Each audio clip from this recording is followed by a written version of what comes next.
Bismillahirrahmanirrahim. Kaum muslimin muslimat dimanapun anda berada, ikutilah, simaklah channel Diniyah Al-Ikhlas ini yang selalu menampilkan ceramah-ceramah agama, pembelajaran kitab-kitab yang disampaikan oleh Ustadz Kiai yang mumpuni. Dengan adanya video-video yang saya share ini mudah-mudahan bermanfaat untuk anda semuanya, dunia dan akhirat. Jangan lupa klik like yang jempol ke atas, kemudian komen ditulis yang sopan, kemudian subscribe supaya anda bisa terus mengikuti video-video terbaru yang ada di channel Diniyah ini. Terima kasih anda telah menonton sampai selesai. Bismillahirrahmanirrahim. Assalamualaikum warahmatullahi wabarakatuh. Nahmaduhu wa nusalli wa nusallimu ala rasulil karim, amma ba'd.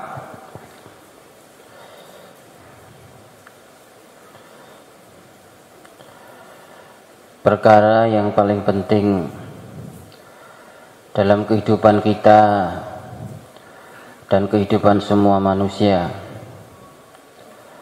adalah perkara iman. Ini berlaku untuk semua manusia, baik mereka yang pandai maupun yang tidak pandai, mereka yang merasa ataupun yang tidak merasa, mereka yang buta huruf ataupun yang sarjana, zaman kuno maupun di zaman yang modern. Tetaplah perkara yang paling penting adalah perkara iman.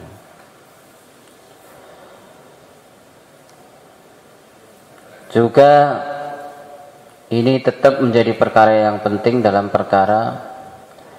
situasi yang berbeda-beda, dalam kondisi yang berbeda-beda. Tetaplah perkara iman adalah perkara yang paling penting.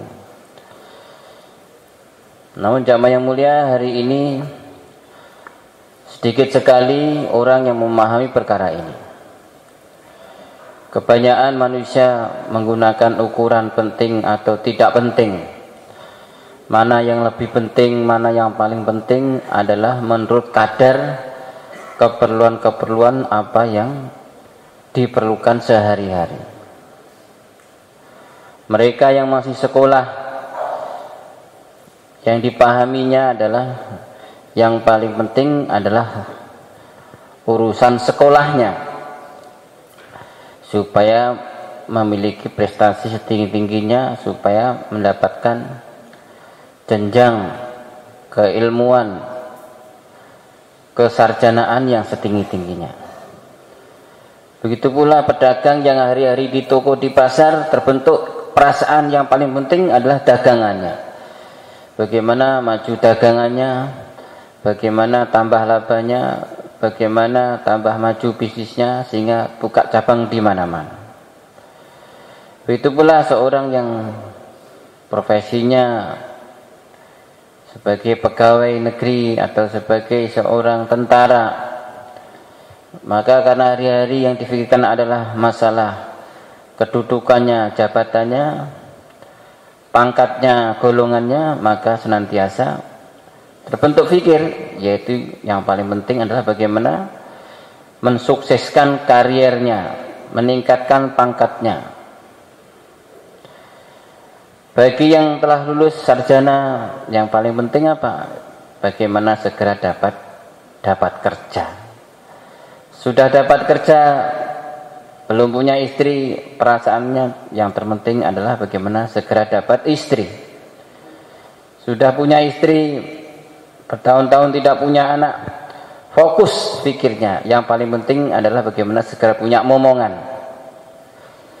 Begitulah seterusnya yang mulia. senantiasa tercetak dalam akal pemikiran manusia, kepentingan ini hanya berdasarkan keperluan-keperluan sesaat yang dirasakan. Padahal sesungguhnya perkara yang paling penting dan terus menerus yang paling penting bagi semua manusia adalah perkara iman. Karena iman akan menentukan bagaimana dia ini punya pemahaman yang benar, pemahaman yang lurus atas segala peristiwa yang terjadi, dan juga akan membimbing manusia kepada pemikiran yang benar,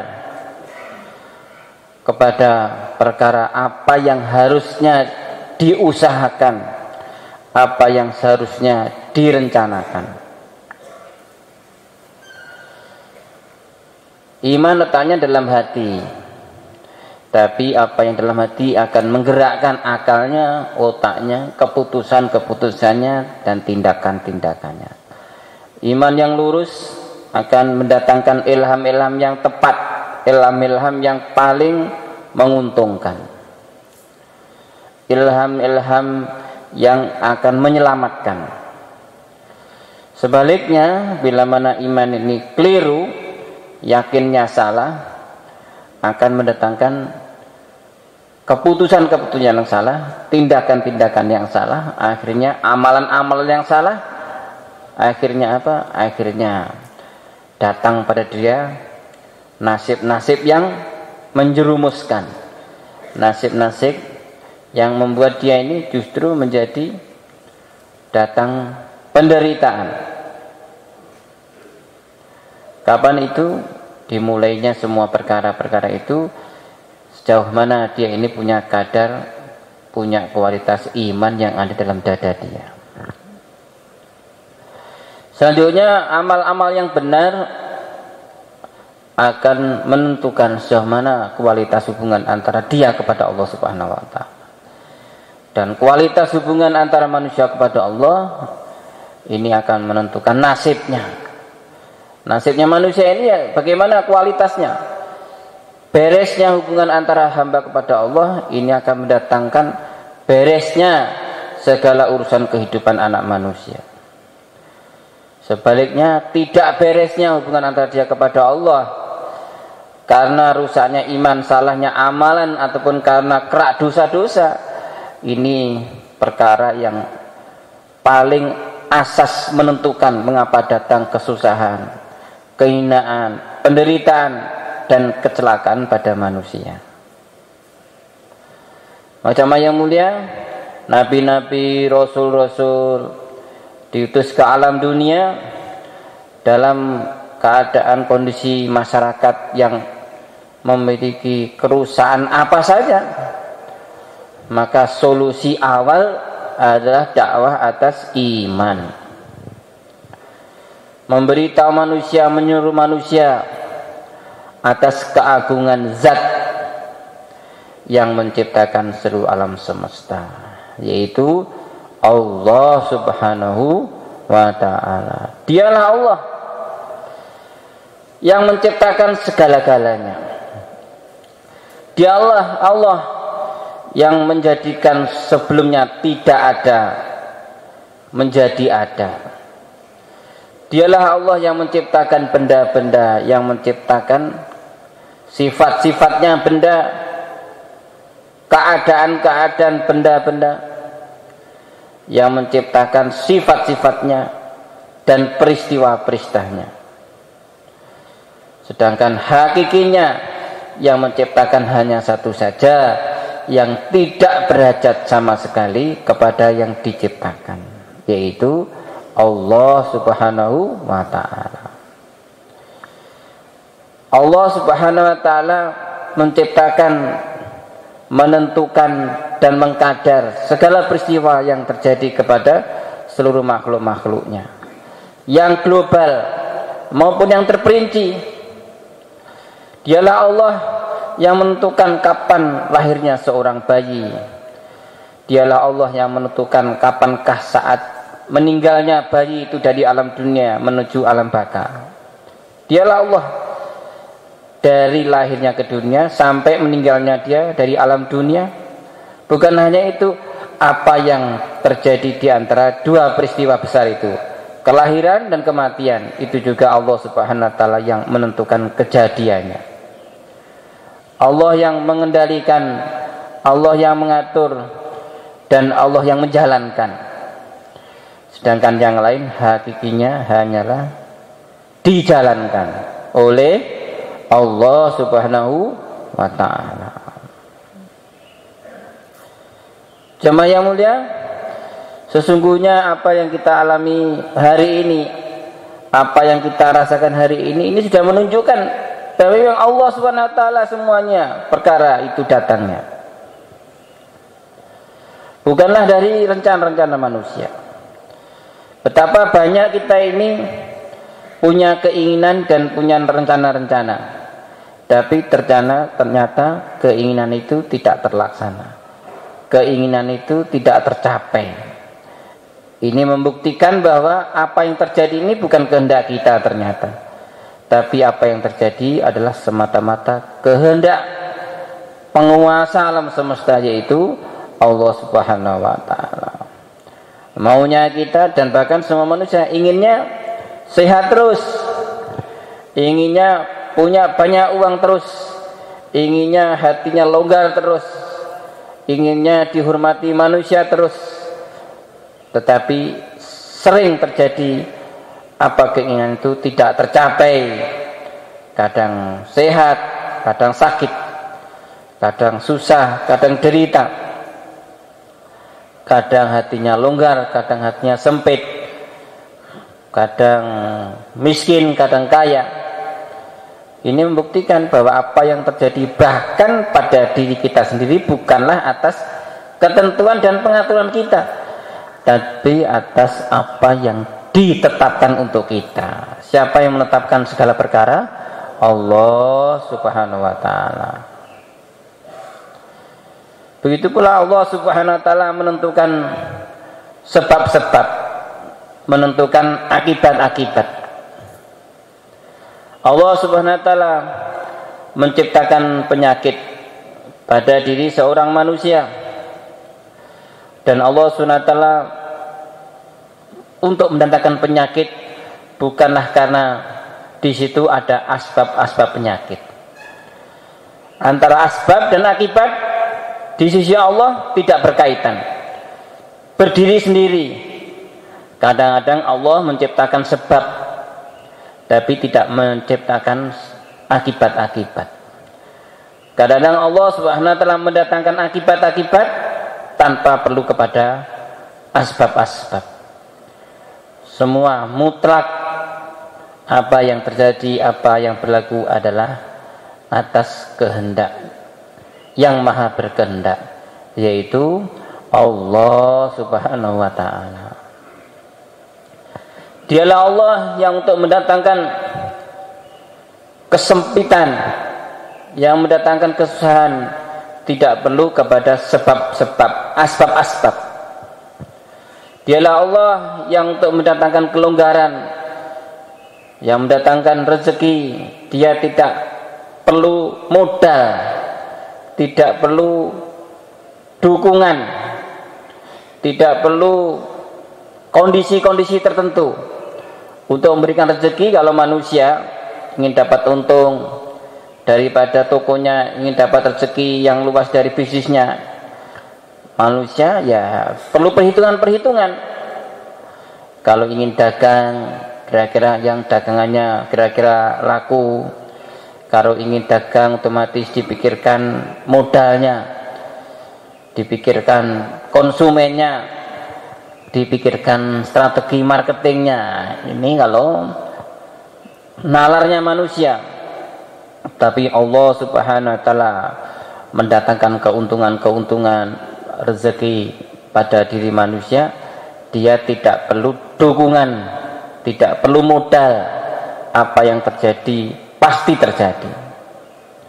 Begitu pula Allah SWT tatkala menginginkan terjadinya sesuatu pada makhluknya, pada hamba-hambanya, dia tidak terpengaruh oleh hambatan-hambatan.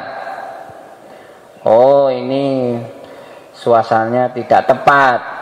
Oh, ini kondisinya tidak memungkinkan, berarti tidak mungkin itu terjadi. Nah, itu kalau akalnya manusia.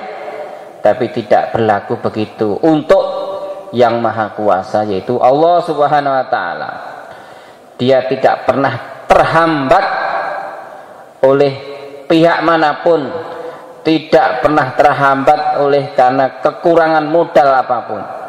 Dia tidak perlu dukungan, dia tidak perlu modal, tidak terpengaruh oleh hambatan apapun untuk terjadinya sesuatu pada diri semua manusia yang dikendakinya. Dialah Allah Subhanahu wa ta'ala yang seharusnya membuat kita kemudian menjadi fikir kita hari-hari, membuat kita kemudian mengingatkan setiap saat bahwa apa yang terjadi ini 100% adalah kehendak Allah SWT.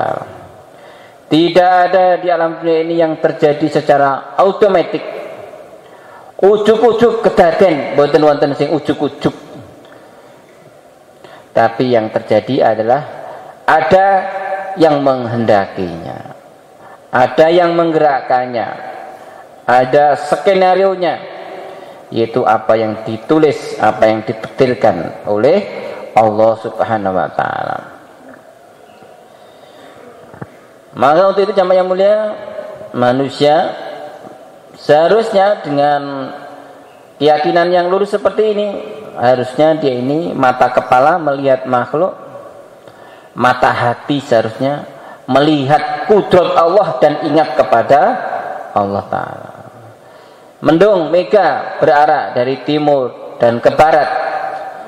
Memang ilmu alam mengatakan, mengapa mendung bergerak dari timur ke barat? Oh, karena ada angin yang bertiup dari timur ke barat. Tapi sebetulnya ini ada pertanyaan lagi, kalau dia ini punya logika yang benar. Mengapa angin bertiup dari timur ke barat? Oh, karena ada perbedaan di angkasa sana. Di satu tempat ada tempat yang dingin, ada tempat yang panas, sehingga udara bergerak menimbulkan angin. Timbul pertanyaan lagi, mengapa di belahan bumi sana dingin, mengapa di sana panas? Oh, ini karena musim. Karena musimnya begini dan begitu, akhirnya terjadi perbedaan. Mengapa musim begitu? Nah, kemudian timbul pertanyaan lagi, yang sebetulnya paling simpel, paling berpraktis untuk bagaimana kita memandang segala peristiwa dan fenomena alam semesta ini. Apa yang kita lihat seharusnya mengingatkan kita kepada yang menjadikan semua apa yang kita lihat, yaitu Allah Ta'ala. Tiba-tiba anak demam, panas, batuk, pilek, ingat pertama kali, ini Allah kehendaknya, yang menghendaki Allah Subhanahu wa ta'ala. Tiba-tiba istri rewel, ngomel, ini kehendak Allah. Tiba-tiba terpeleset kakinya, tiba-tiba motornya jatuh, tiba-tiba motornya gembos, langsung mengingatkan, bukan karena duri, bukan karena paku, tapi karena Allah Ta'ala takdirkan gembos ban motor saya. Apa yang terjadi seharusnya memudahkan kita menjadi ingat kepada yang menjadikan segala sesuatu, yaitu Allah Subhanahu wa ta'ala. Kemudian jamaah yang mulia, kalau begitu apa sikap kita sebagai orang beriman? Kok ternyata semua dari Allah, semua atas kehendak Allah. Kalau begitu sikap kita bagaimana? Sikap kita sesuai yang diperintahkan oleh Allah, yaitu manusia yang fitrahnya ingin hidupnya bahagia, hidupnya tentram, hidupnya tenang. Maka apa perintah Allah? Perintah Allah yaitu bagaimana kita buat hubungan yang sebaik-baiknya kepada Allah, kita jaga hubungan yang sebaik-baiknya kepada Allah. Bagaimana cara menjaga hubungan yang sebaik-baiknya kepada Allah? Adalah kita dengan mentaati perintah-perintah Allah, dengan mengikuti aturan yang diperintahkan oleh Allah, dengan mengikuti cara kehidupan daripada kekasih Allah, yaitu Nabi Muhammad Sallallahu alaihi wasallam. Maka orang beriman di alam dunia ini, dalam kehidupannya ini, pikirannya ini simpel, mudah, sederhana. Yang penting selagi saya punya hubungan pada Allah, beres. Yang penting saya buat amalan, berarti saya sudah sukses. Karena sungguhnya dunia ini diciptakan oleh Allah Ta'ala sebagai ladang ujian, untuk diuji bagaimana sikap kita, bagaimana amalan kita. Amalannya bagaimana? Apakah amalan kita ini mendatangkan cintanya Allah kepada kita, ataukah amalan kita ini justru menjauhkan hubungan kita kepada Allah. Dan hakikatnya semua amal ini berisiko kepada dua perkara ini, tambah dekatnya kepada Allah atau tambah jauhnya kepada Allah, tambah naik pangkatnya atau melorot pangkatnya di sisi Allah. Sebagaimana setiap amalan ini mengandung resiko untuk datangnya keuntungan di akhirat ataukah penyesalan di akhirat. Tidak ada amalan, tidak ada tindakan anak manusia di alam dunia ini yang sifatnya netral dan bebas resiko. Nah, nggak usah fanatik, nggak usah ngejos yang biasa-biasa saja. Nah, tidak ada jamaah yang mulia. Di alam dunia ini setiap amalan resikonya besar, setiap amalan untungnya besar. Karena memang manusia ini diciptakan sebagai makhluk yang begitu sangat-sangat mahal, begitu sangat-sangat berharga, yang berbeda dengan semua amalan semua makhluk-makhluknya. Tapi dia diciptakan oleh Allah Ta'ala, atas setiap amalannya akan menentukan nasibnya manusia di dunia yang sementara ini. Lebih-lebih lagi akan menentukan nasibnya manusia di alam akhirat yang selama-lamanya. Maka kita bersyukur kepada Allah Subhanahu wa taala. Allah Subhanahu wa taala telah kenalkan kita kepada usaha agama yang mulia ini. Di mana dengan usaha agama yang mulia ini, jamaah yang mulia, ini merupakan satu wasilah, satu metode yang paling mujarab, terbukti dan teruji, ya, menjadikan kita untuk semakin hari menjadi orang yang semakin dekat kepada Allah. Mengapa? Karena di sini ada janji Allah, sebagaimana dikatakan oleh Maulana Umar, bahwa usaha dakwah ini adalah sarana tarbiyah untuk apa? Untuk mendapatkan sifat-sifat imaniyah yang sempurna, seperti sahabat secara bertahap-tahap. Mau jamaah yang mulia, siapa saja yang buat usaha dakwah ini dengan sepenuh keikhlasan, dengan istiqomah, dengan mujahadah nafsu, dengan tertib sesuai dengan arahan, maka setiap amalan dia Allah Ta'ala jadikan untuk bertambah baiknya dia, diperbaiki oleh Allah Ta'ala iman yakinnya, diperbaiki amalannya, akhirnya tambah baiknya hubungan dia kepada Allah. Dan hasil usaha dakwah ini jamaah yang mulia tidak ada kaitannya dengan apa yang di luar diri kita sendiri. Apakah kita datang satu kampung mereka menolak ataukah menerima, bagi kita itu sesungguhnya bukanlah sukses kita, bukanlah kerugian kita. Kalaulah kemudian kita datang satu kampung, kemudian mereka menerima, mereka ikut bersama kita, yaitu keuntungan mereka. Walaupun pahala mereka juga datang kepada kita, tapi sesungguhnya keuntungan kita adalah sejauh mana sifat-sifat amalan yang kita haturkan, yang kita persembahkan kepada Allah Subhanahu wa taala. Nabi-nabi dan rasul-rasul mereka berdakwah, sebagian daripada mereka memiliki kaum yang ikut yang sangat banyak. Sebagian mereka para nabi dan rasul, kaumnya yang ikut begitu sangat sedikit. Bahkan ada yang sama sekali tidak ikut, bahkan sepanjang dakwah hidup mereka senantiasa dimusuhi oleh kaumnya. Tetapi tetaplah Nabi dan Rasul adalah orang yang sukses dalam dakwah mereka. Karena tugasnya dari Allah yang pemberi tugas adalah sejauh mana ditunaikan perintah. Kalau sudah tunaikan perintah berarti sudah sukses. Begitu pula kita yang mulia. Usaha dakwah kita ini yang penting kita tunaikan perintah dengan sepenuh keikhlasan, dengan ikut arahan, maka akan datang sukses yang sesungguhnya. Dan sukses itu Allah SWT diberikan sukses yang hakiki di akhirat, tapi sesungguhnya di dunia juga. Berupa apa? Nah, berupa yang kita rasakan, yaitu apa? Islah pada diri kita. Semakin hari kita semakin tambah dekat kepada Allah Subhanahu wa taala. Maka setiap takazah dibentangkan kepada kita, ini apa? Ini sarana jamaah mulia. Ini sarana, ini bukan maksud 4 bulan tiap tahun, negeri jauh, bukanlah maksud. Ini adalah sarana kita untuk mencapai maksud. Apa maksudnya? Semakin hari kita semakin dekat kepada Allah. Semakin datang makom tertinggi dalam kehidupan anak manusia, yaitu apa? Datang sifat kita ridho kepada Allah, dan juga Allah Ta'ala ridho kepada kita, seperti makom derajat daripada para sahabat-sahabat Rasulullah Sallallahu Alaihi Wasallam.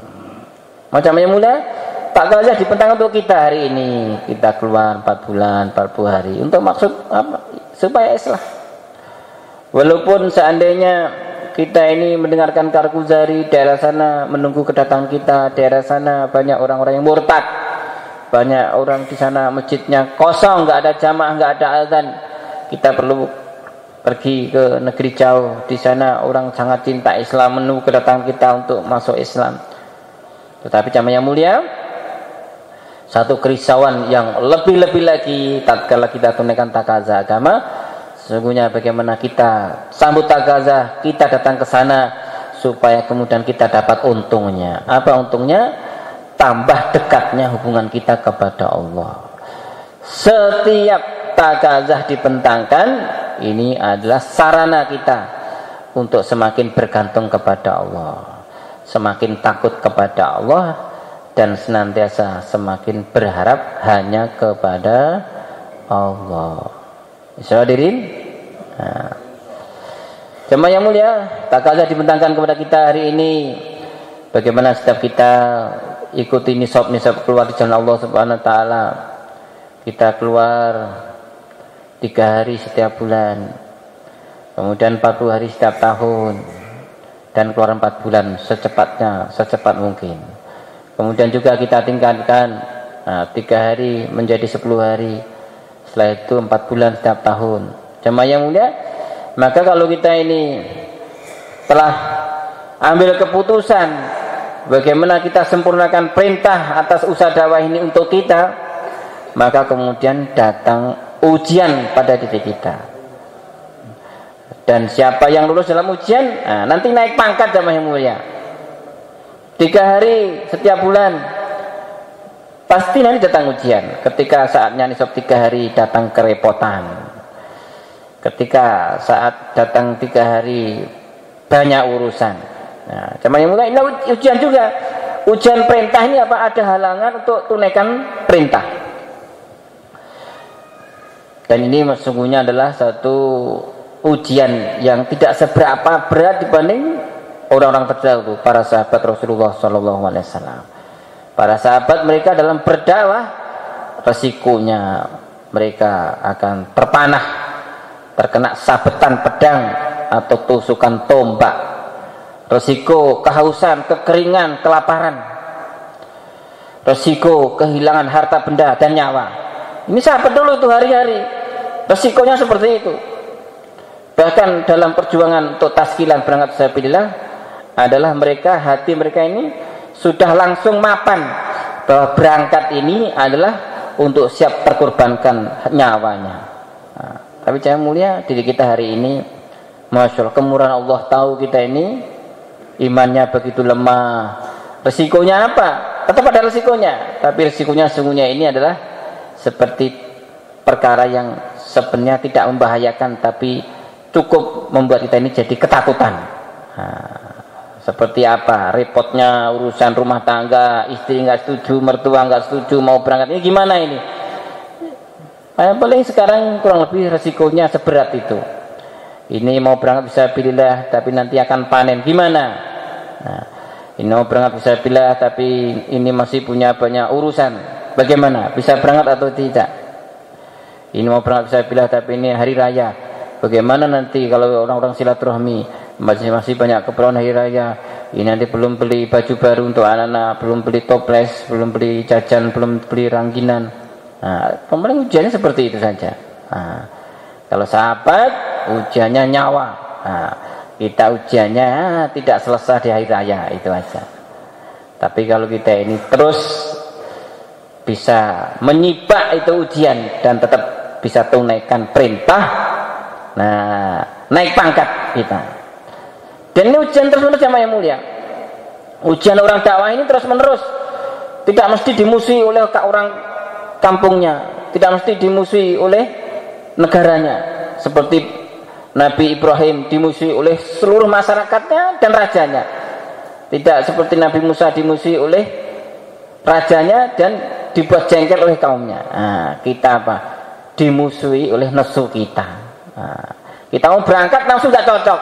Nah, kemudian langsung menggoda kita, jangan berangkat, jangan berangkat, masih banyak urusan. Tapi kalau kita ini bersikukuh tetap berangkat, nah ini alamat naik pangkat. Salah di sini. Bulan ini naik pangkat, alhamdulillah lulus 3 hari. Ini kita harus bersyukur sama yang mulia. Bulan depan diuji lagi. Apa ujiannya? Waktunya 3 hari, ada halangan, ada hambatan. Waktunya nisa 40 hari, ujian lagi. Nah, kemudian setelah alhamdulillah sudah lulus, setiap tahun 40 hari bisa lulus tepat waktu. Nah, diuji lagi. Apa ujiannya? Sekarang takarannya 4 bulan. Ini ujian yang mulia. Apa yang datang, takazah agama yang datang pada kita harus kita maknai. Ini ujian dari Allah. Untuk sejauh mana kita ini ambil berat atas perintah tunaikan takazah ini, semata-mata dalam rangka mencari ridho Allah. Maka kalau kita ini bisa persiapan dengan sungguh-sungguh, dijadikan keberatan dan hambatan-hambatan fisabilillah ini sebagai sarana kita untuk membangun ta'aluk, membangun kebergantungan, membangun rasa berharap hanya kepada Allah. Nah, berarti dia ini telah sukses. Tujuannya apa? Takazah ini seolah-olah di luar kemampuan. Dulunya 40 hari 4 bulan sulit, 4 bulan dalam negeri, oke, alhamdulillah sudah jalan. Sekarang takazahnya 4 bulan IPP. Kok berat sekali? Ini sungguhnya adalah sarana kita. Ketika perkara ini di luar jangkauan kita, diperintahkan oleh Allah, berarti kamu harus mengharap hanya kepada Allah. Ini ujiannya begitu. Mengapa takazahnya di atasnya lagi? Supaya kamu berharap pada Allah. Nyatanya kantongnya kempes terus, dompetnya kosong, ATM-nya pun nggak ada saldo, tokonya pun sepi, panennya pun nggak sebegitu banyak. Yang banyak panennya juga punya banyak keperluan kehidupan dia. Tapi takazah terus di atas kemampuan, seolah-olah seperti itu. Ini sungguhnya adalah ujian kita. Supaya apa? Supaya kita ini mau dipaksa untuk hanya berharap kepada Allah. Begitu pula sudah IPP, alhamdulillah banyak keperluan, banyak ujian, tapi kita tetap berangkat IPP bekal 10 juta. Nah, kemudian kita buat makomi, ada ujian lagi. Apa ujiannya? Berangkat 4 bulan negeri jauh. Ini ujian yang mulia. Diuji oleh Allah. Seberapa kita ini mau membangun, mau meminta, mau berharap, mau pasrah kepada Allah, tempat kita bergantung atas segala sesuatu dan meminta atas segala sesuatu. Macam yang mulia, orang kemudian suudon kepada Allah. Nah, apa suudonnya? Nah, seudahnya seolah-olah tidak mungkin ini Allah ini memberi kepada saya. Nah, saya nggak punya toko, saya bukan pegawai, saya nggak dapat gaji, saya nggak punya sawah. Ini kelihatannya Allah nggak mungkin nih, nggak ada. Allah ini kelihatannya nggak mampu ini. Saya nggak punya sawah kok, apa Allah mampu? Nah, ini namanya suudon kepada Allah. Nah, yang mulia, adanya hajat-hajat yang besar dalam urusan perjuangan. kemudian kita nafikan, kita hilangkan kata-kata tidak mungkin dalam kamus perjuangan. Semuanya mungkin bagi Allah. Dan setiap takazah yang dibentangkan oleh masa kita di Nizamuddin, ini maknanya apa? Maknanya kita ini ada istidad, ada potensi, ada modal pada diri kita sendiri untuk tunaikan takazah. Ini bukan takazah dari negeri dongeng, ini takazah dari manusia nyata yang hidup zaman sekarang, dan ada banyak contohnya di mana orang-orang yang lebih miskin daripada kita telah tunaikan takazah agama. Orang-orang Mewat, orang Bangladesh, insya Allah lebih miskin daripada kita. Mereka sudah berangkat ke seluruh dunia. Begitu pula mereka ini biasanya orang Bangladesh ini anaknya banyak-banyak. Anak mereka lebih banyak daripada kita. Tapi nyatanya mereka juga bisa tinggalkan anak-anak mereka untuk berangkat fisabilillah. Maka nggak ada alasan lagi ini. Berarti maknanya apa? Tinggal kita membangun hubungan yang sebaik-baiknya kepada Allah untuk tunaikan takazah agama. Sarana kita persiapan untuk tunaikan takazah ini adalah sarana kita untuk membangun hubungan yang sebaik-baiknya kepada Allah. Jamaah yang mulia, kalau dari logikanya ini, dalam dunia perjuangan kita ini, jamaah yang mulia, masya Allah, ini sepertinya tidak masuk akal. Bagaimana kita hari-hari di markas ada takazah 4 bulan, 40 hari, negeri jauh, habis negeri jauh masturat IP nasrat negeri jauh. Pada saat yang sama kita pulang target sama teman-temannya untuk bagaimana 2,5 jam tiap hari, 8 jam tiap hari, perbanyak di masjid, dikurangi di pasar. Loh, katanya kemarin disuruh negeri jauh. Negeri jauh kan perlu bekal banyak. Tapi sampai di rumah, sampai di kampung kok disuruh sedikit di pasar, banyak waktu di masjid. Nah, ini gimana? Belum lagi jamaah datang, suruh nusrah. Belum lagi datang harus ikram. Ini gimana? Mau ditabung kok disuruh ikram? Gimana? Kalau dari segi logika, matematika, kehidupan ekonominya orang dakwah ini nggak masuk akal, jamaah yang mulia. Tapi masya Allah, inilah rahasianya para sahabat dahulu.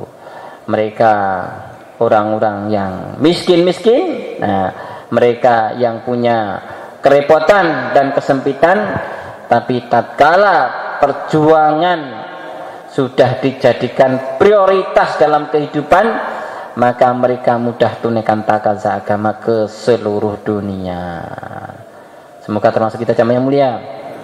Kita niatkan, jamaah yang mulia, kita jadikan prioritas program kita ini adalah perjuangan. Dimulai dengan ditunaikan takazah agama yang ada di depan mata kita. Baru sisa-sisanya nanti untuk keperluan-keperluan kehidupan kita. Wah, kalau begitu nggak bisa sugih, nggak ngono, gak iso duit oke. Mboten, jamaah yang mulia.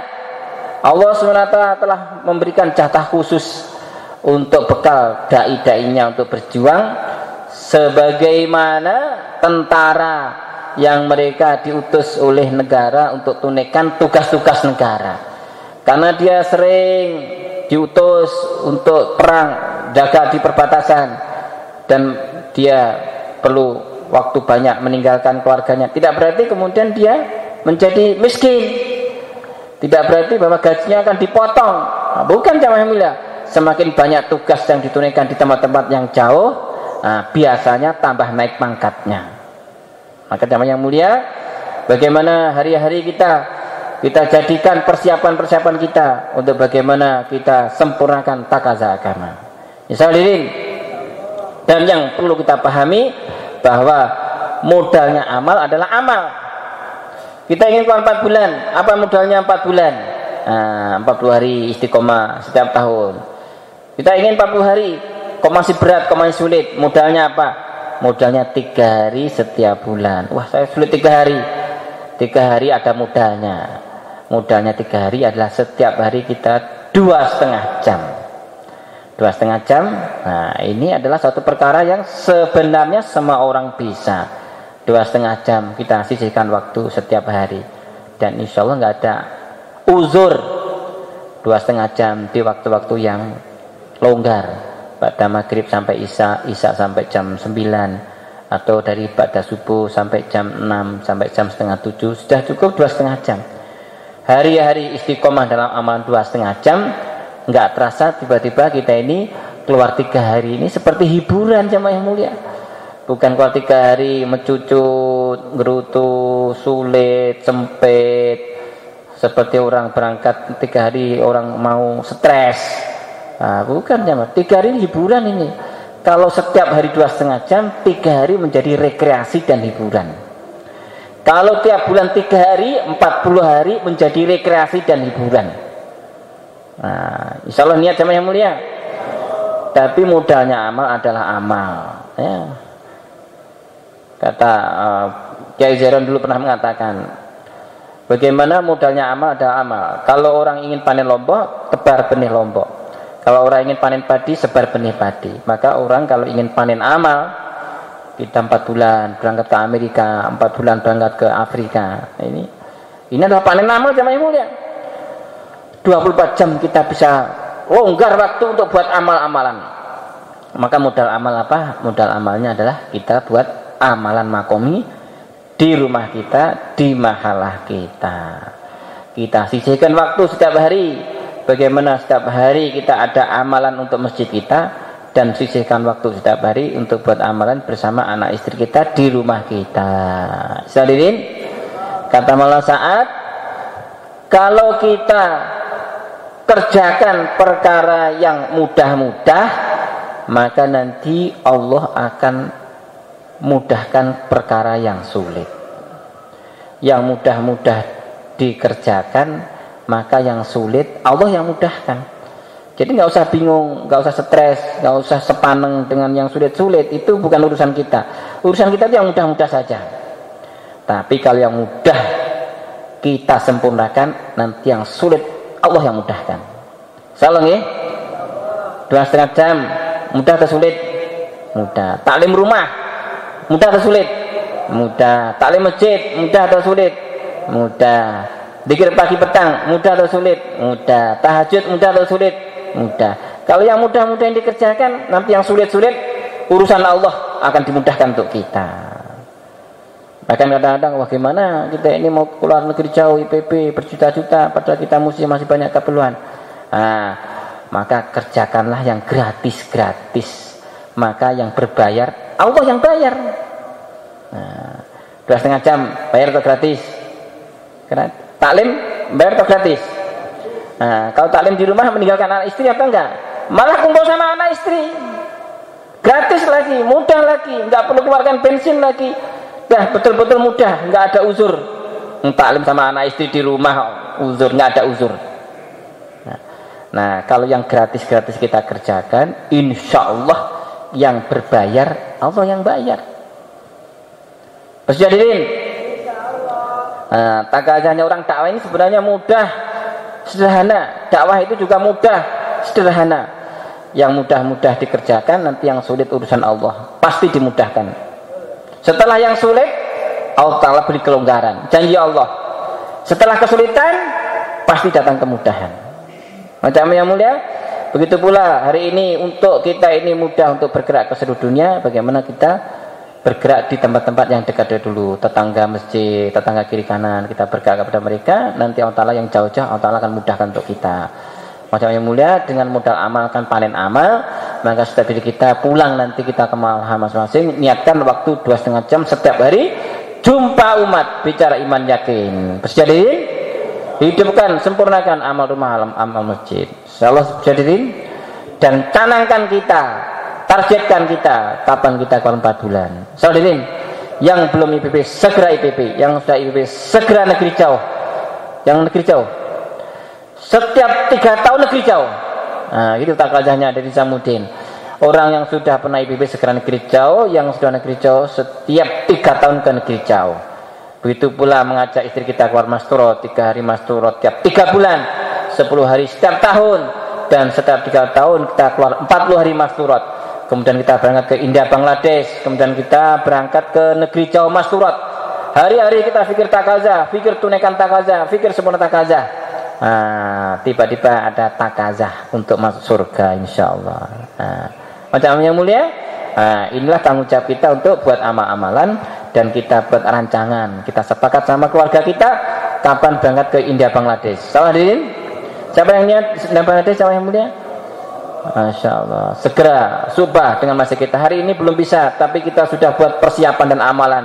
Kita buat persiapan dan amalan seolah-olah kita siap kapan lampu hijau menyala di bandara-bandara, kita tinggal angkat kopernya. Nah, hatinya, amalannya, niatnya, tawajuhnya sudah ingin segera fisabilillah. Walaupun di rumah kita insya Allah dapat pahala fisabilillah, karena hati sudah ada untuk segera berangkat fisabilillah. Hadirin, maka sisa masa 40 hari, berapa hari saja boleh berdiri dan daftar di tim taskil insyaallah. Silakan insyaallah. Berapa hari saja? Nggih. Subhanallah.